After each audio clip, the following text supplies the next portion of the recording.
Hi, I'm Dr. Bill Bass, anthropologist at the University of Tennessee. We're going to talk about gunshot wounds today. The first individual here is a suicide. This is an entry wound to the skull, nice round on the outside.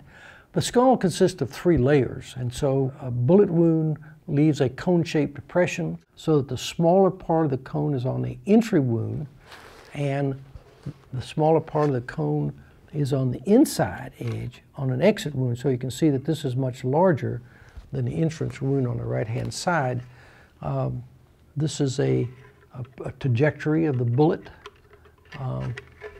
entering the right side of the skull, exiting the left. You can see that this is a fairly powerful large caliber weapon because of the fracture that it extends from the entrance wound here all the way around to the opposite side. And we're going to take a look at a second individual who has not only been shot once, but has been shot twice. Obviously, this one is not a suicide. It's difficult to shoot yourself through the head and then shoot yourself again. And this is one in which you have, again, an entry wound on the right-hand side with an exit on the left.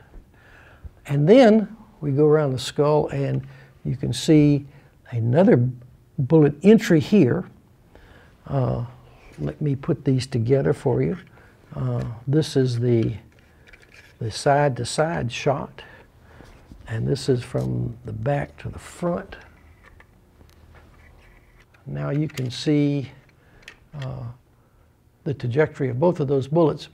It's difficult to tell in this skull which one was the first and which is the second. I happened to go to the scene in this where this individual was shot, and he was forced to walk down a path in the woods.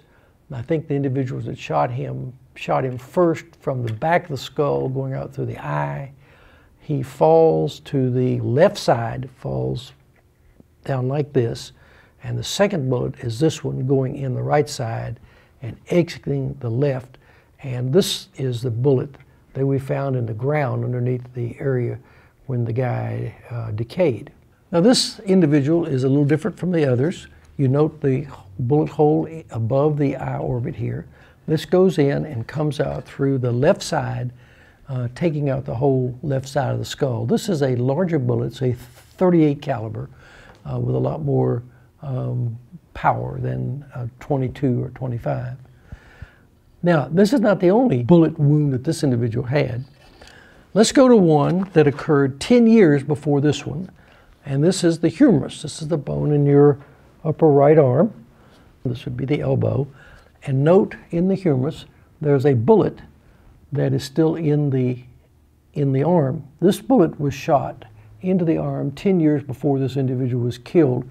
You can see the depression in the back of the humerus here where the bullet enters the arm, but it does not have power enough to get all the way through the bone, and so it stops. And the physician in charge decided that it was better to leave the bullet in the arm, not to take it out. This indicates that this individual has been keeping bad company at least twice in his life, once when he's shot in the arm, once when he's shot in the head.